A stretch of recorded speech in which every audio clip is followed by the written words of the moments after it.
बोलो जयकारा बोल मेरे श्री गुरु महाराज की जय।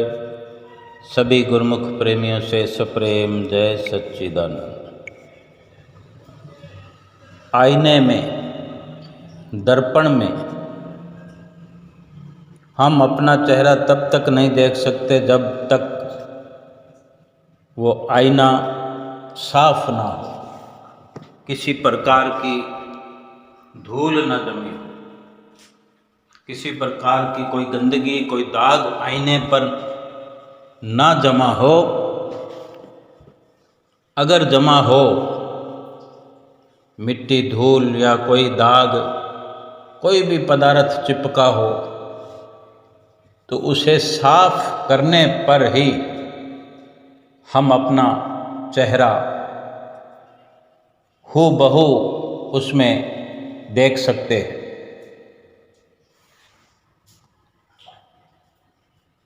और अगर हम चेहरा, अपना मुंह रोज दर्पण में देखा करते हैं तो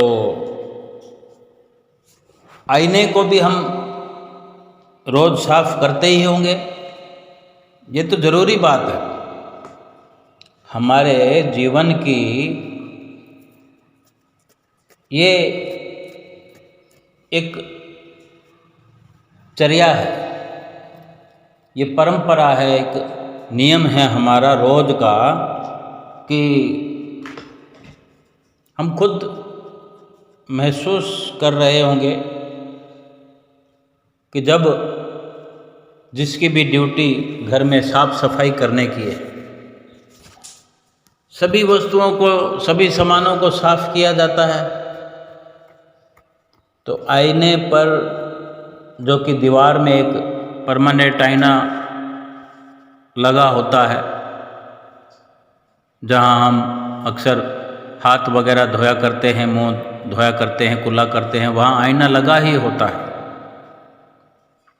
और वहाँ अपने ही हाथ धोते हुए, मुंह धोते हुए, पानी के छींटे मारते हुए जो दाग लग जाते हैं, तो एक बार अवश्य जब सफाई का दौर चलता है तो आईने को भी साफ हम किया करते हैं। ये कोई कहने या पूछने की या विचार करने की बात नहीं है, ये जरूरी है, ऐसा होता ही है। यानी आईना साफ रहता है, धूल जमी नहीं होती, तो चेहरा भी साफ ही नजर आता है। दिन में कई कई बार देखते हैं हम, जब भी हाथ धोने जाते हैं तो चेहरा देखने का अवसर मिल जाता है। यानी जो रोज हम साफ सफाई का कार्य करते हैं तो उसमें विशेष अधिक मेहनत करने की ज़रूरत नहीं होती, बड़ी आसानी से वो साफ भी हो जाता है और बड़ी आसानी से हम अपना चेहरा साफ सुथरा हूबहू जैसा हमारा चेहरा है वैसा हम देख पाते हैं। लेकिन अगर किसी कारण से अगर कुछ समय तक धूल मट्टी साफ ना की गई हो, कई महीनों से ना किया हो, या मकान बंद पड़ा हो, फिर थोड़ी ज़्यादा मेहनत करनी पड़ेगी, फिर भी साफ तो हो ही जाएगा आईना। भाव कहने का यह है कि इसी प्रकार हमारा जो अंतःकरण है, अपने अंतःकरण में अपना वास्तविक स्वरूप देखना चाहते हो, अंतःकरण ही समझ सकते हैं कि एक आईना है, हृदय कह सकते हैं, दिल कह सकते हैं। अगर इसमें अपना असली स्वरूप देखना चाहते हैं तो इसको भी साफ करना पड़ेगा। और ये कहना तो बड़ा मुश्किल है कि हम रोज़ सफाई करते हों। रोज़ सफाई करते भी हों तो कितनी करते हैं? अगर एक बार बिल्कुल साफ हो जाए हृदय, दिल, क्योंकि इसमें जो मैल है वो जन्म जन्मांतरों से लगी है और इसकी सफाई कोई पानी से तो होनी नहीं है। तो ये पानी के छींटे डाल दें, पानी के छींटे भी अगर डालने हो तो कौन जाएगा डालने, क्योंकि हृदय, दिल, अंतःकरण ये सब तो अंदर है। और जन्म जन्मांतरों से जो मलिनता इस पर, माया की धूल मिट्टी इस पर चढ़ती रही तो वो नॉर्मल तरीके से तो ये साफ हो नहीं सकती, मिट्टी हट नहीं सकती, कुछ पुरुषार्थ करना पड़ेगा। एक बार पूर्ण तौर से साफ हो जाए फिर तो रोज़ की रोज़ सफाई होती रहे। हाँ, ये बात अलग है कि हम चाहे थोड़ा बहुत ही साफ करते हों तो और अधिक मैला होने से हम अंतःकरण को बचा सकते हैं, लेकिन एक बार तो अधिक मशक्क़त करने की ज़रूरत है। बिल्कुल दिल का आईना अगर साफ करना हो, महापुरुष फरमाते हैं कि शुद्ध और स्थिर अंतःकरण में हम अपनी आत्मा का दर्शन कर सकते हैं, अपनी आत्मा को देख सकते हैं। हम यानी जीव आत्मा, शरीर का तो आईना हम बाहर जो लगा होता है दीवार में, उसमें तो हमारा मुख देखा ही जाता है, हम देखा करते हैं। लेकिन शरीर का जो मालिक है, असल रूप में जो हम जीवात्मा हैं, अगर उस नज़रिए से विचार करते हैं तो वो अंतःकरण में, कहते हैं ना बात बात में कि अपने अंदर झांक कर देख, अपने दिल में झांक कर देख, अपने अंतःकरण में झांको, अपने हृदय में झांको। तो यकीनन ये एक आईना है। अब झांकने पर पता लगता है कि उसमें तो मैल चढ़ी हुई है, तभी तो हम समझ नहीं पाते। हम दूसरों की बुराइयां देखते हैं और जिसकी भी बुराई देखते हैं कोई ना कोई कह देता है कि अपने गिरेबान में झांक के देख, अपने अंदर झांक के देख, कितनी बुराई भरी पड़ी है। अगर आईना हृदय का, अंतःकरण का साफ हो और हमें अपना अस्तित्व नज़र आता हो तो हमें इतनी फुर्सत ही नहीं होगी कि हम किसी और के गिरेबान में झांकें।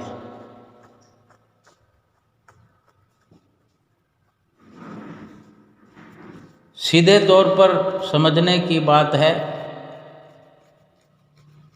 कि महापुरुष हमें अपने ही भीतर झांकने का, अपना ही स्वरूप देखने का, अपने ही घट में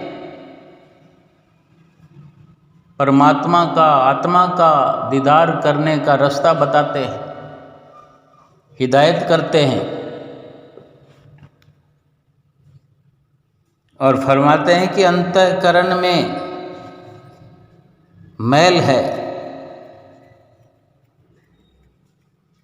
अंतःकरण में मल, विक्षेप, आवरण, ये 3 प्रकार के दोष हैं। इनकी शुद्धि के साधन भी हैं जो सतगुरु बताते हैं हमें। सेवा, भजन अभ्यास,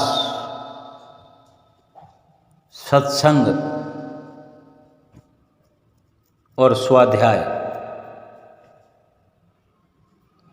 यानी एक तो सेवा, और दूसरा सुमरन और तीसरा सत्संग सुनना पढ़ना। जब हम सेवा करते होते हैं तो शारीरिक परिश्रम होता है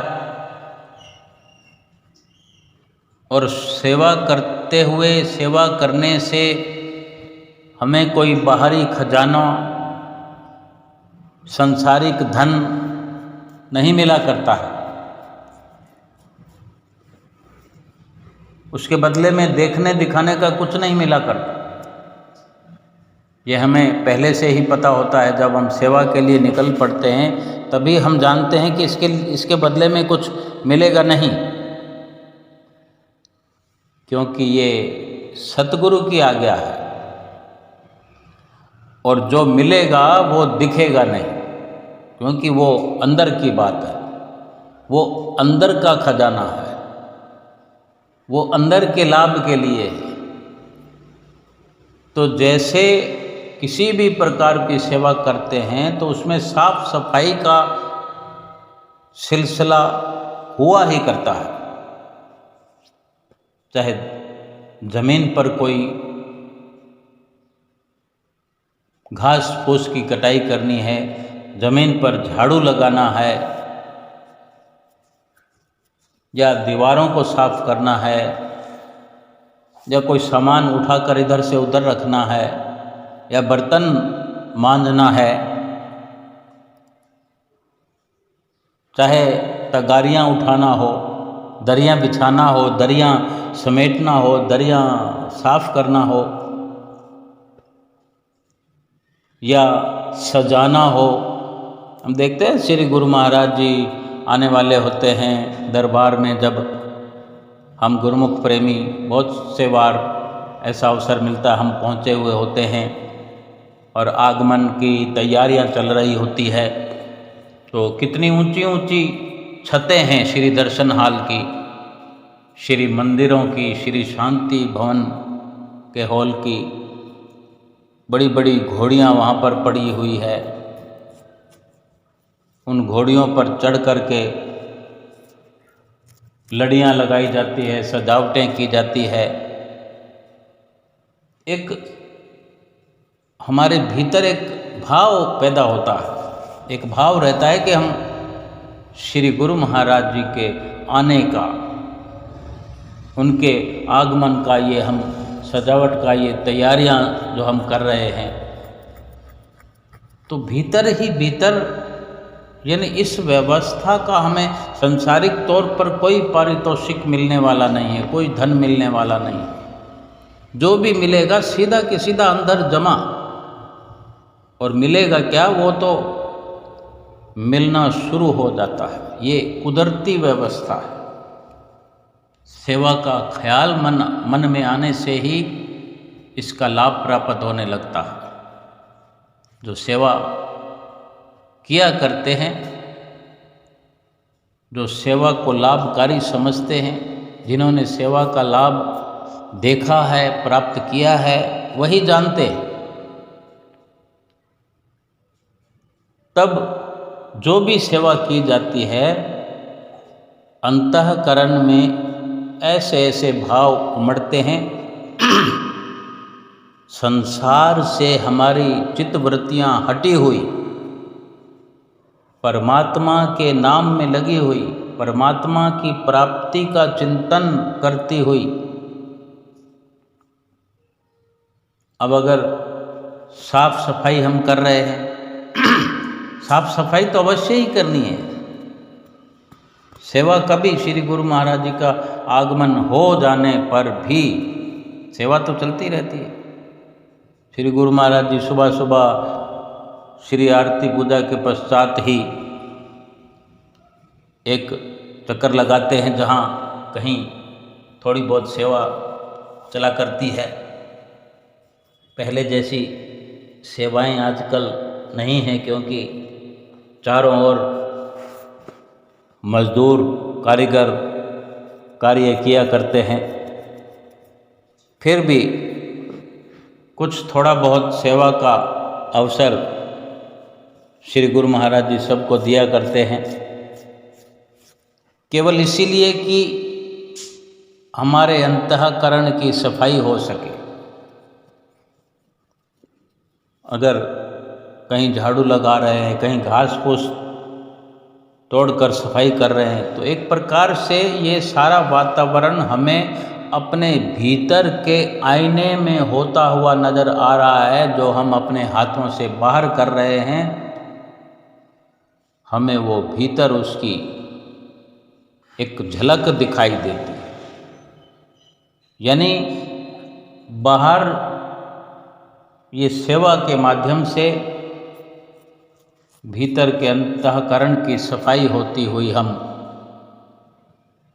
देख सकते हैं, महसूस कर सकते हैं, और ऐसा होता है।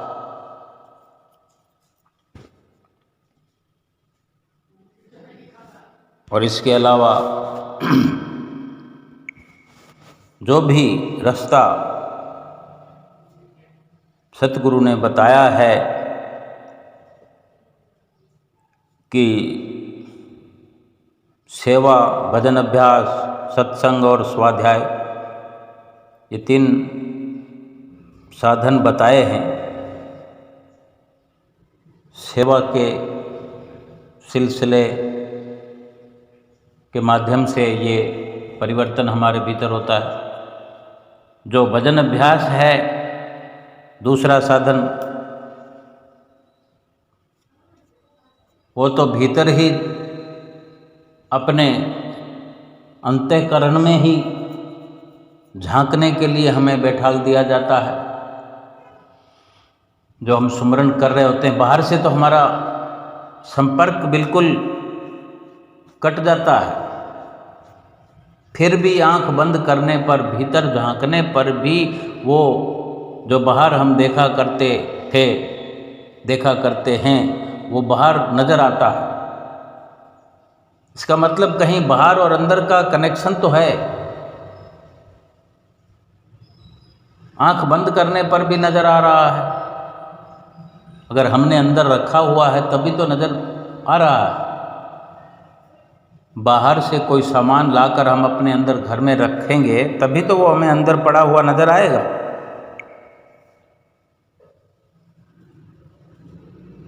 अब अगर अंतःकरण को खाली करना है, दिल को खाली करना है, साफ करना है, तो आंख बंद करने पर जो नज़र आता है, तो उसको वहाँ से खाली करने के लिए हमने कुछ और वहाँ पर भरने की जुगाड़ करनी है। वो सुमरन में सतगुरु का ध्यान करना होता है, सतगुरु के ध्यान को वहाँ बसाना होता है। पहले भी तो वो ध्यान ही बसा हुआ है संसार का, संसार के सामानों का, संसार की वस्तुओं का, संसार के रिश्तों का ध्यान ही तो बसा है। बाकी वहाँ पर पड़ा क्या है?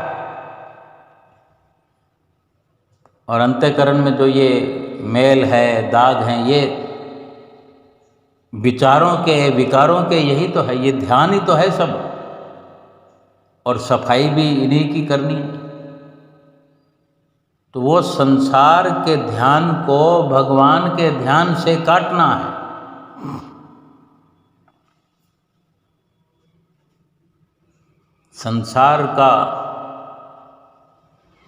संसार की मेल जो है, माया की मेल जो है, माया की जो वहाँ पर मलिनता जमी हुई है, वो सतगुरु के ध्यान से, सतगुरु के बख्शे हुए नाम से, नित्य निरंतर जपने से धीरे धीरे वो खाली हो जाएगी और दिल का आईना साफ हो जाएगा। फरमाते हैं कि दिल का हुजरा साफ कर जाना के आने के लिए, ख्याल गैरों का हटा उसको बिठाने के लिए।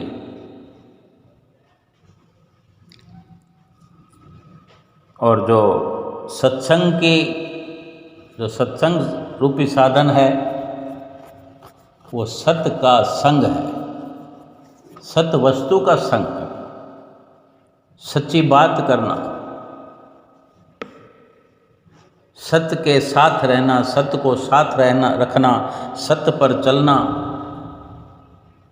सच्ची कमाई करना, ये सब भजन, भक्ति, सुमरन, सेवा, सत्संग, ये सभी मिलजुल करके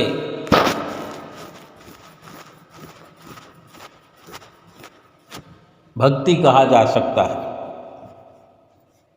इसी से ही अंतःकरण की शुद्धि होती है। जितने भी महापुरुष नियम हमें बताते हैं, हमारे अंतःकरण की शुद्धि के लिए ही तो है।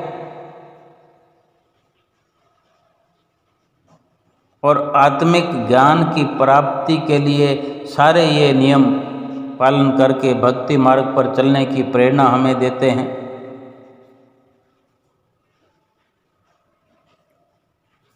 और हमने जो परमात्मा का दर्शन करना है, अपनी आत्मा का दर्शन करना है, पहले हमने अपनी आत्मा का साक्षात्कार करना है, अपने आप की पहचान करना है कि मैं हूँ कौन। जो हम अब तक इसी उधेड़ बुन में रहे हैं, सोच विचार में रहे हैं, कई बार दिन में हम खो जाते हैं ख्यालों में, कई बार हम जवाब ढूंढने लगते हैं। हर जवाब सतगुरु के वचनों पर अमल करने से हमें मिल जाएगा। हमारे हर सवाल का जवाब भजन सुमरन करने से मिल जाएगा। हर सवाल का जवाब अंतःकरण को साफ करने से मिल जाएगा। क्योंकि फिर दूध का दूध और पानी का पानी हो जाएगा। संसार क्या है, संसार की तासीर क्या है, सच क्या है, झूठ क्या है, सब कुछ भीतर असलियत से पर्दा उठ जाएगा। सतगुरु का ध्यान हृदय में बसाने से,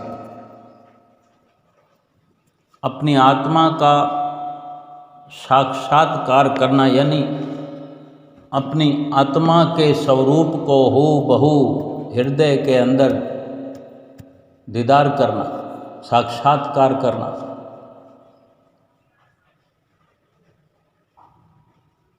लेकिन जब तक हृदय पर, अंतःकरण पर जमी हुई धूल और मिट्टी साफ नहीं की जाएगी, तब तक आत्मा की पहचान, आत्मा का साक्षात्कार नहीं किया जा सकता। अगर जीवन में अपने आप की पहचान करने से भी हम वंचित रहे, इतना बड़ा जीवन मिला, अनमोल जीवन मिला,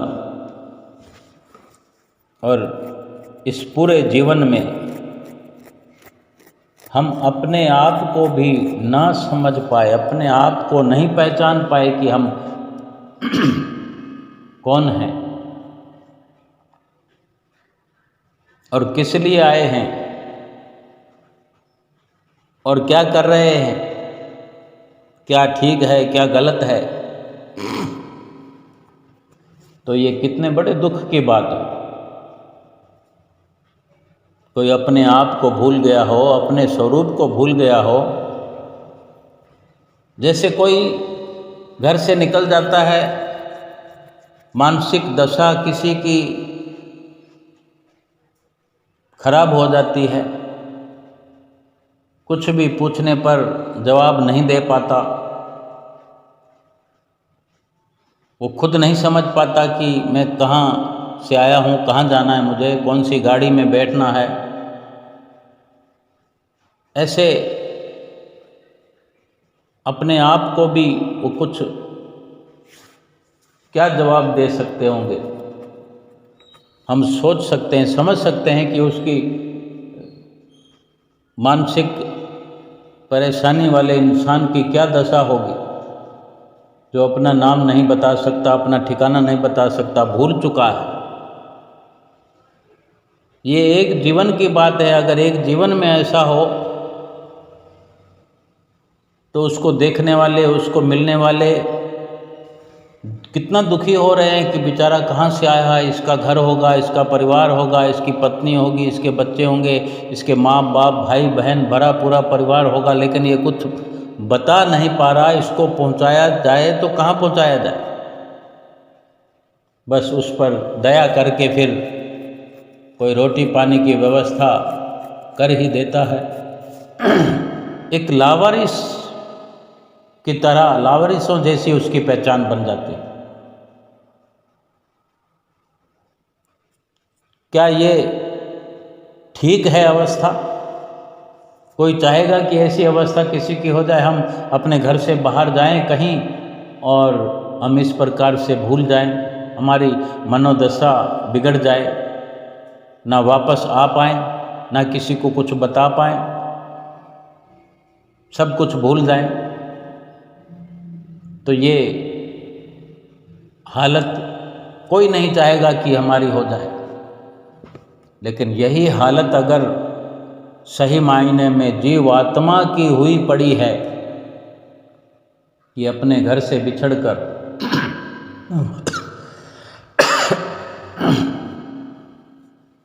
अपने मालिक से बिछड़कर ये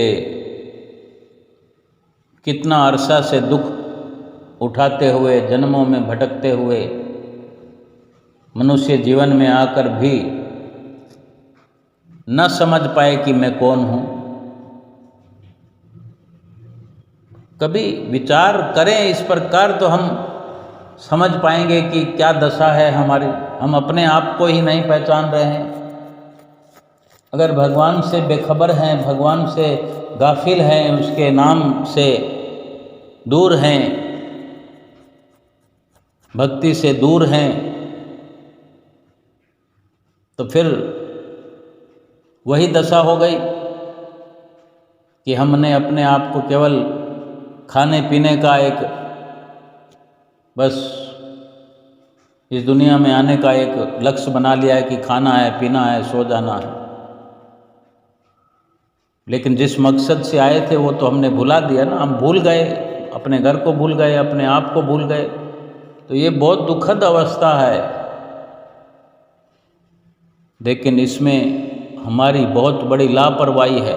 सब कुछ याद किया जा सकता है, क्योंकि संत महापुरुष हमें जगा रहे हैं, हमारी मनोदशा जो बिगड़ी हुई है उससे ऊपर उठा रहे हैं, रात दिन प्रयत्न कर रहे हैं, हमें समझा रहे हैं कि तुम शरीर नहीं हो, जीवात्मा हो, तुम परमात्मा की, परमपिता परमात्मा की अंश हो। जैसे कोई बिगड़ी हुई मनोदशा का व्यक्ति हो और उसे कोई पहचानने वाला मिल जाए तो वो उसको पकड़कर अपने घर तक पहुंचा सकता है।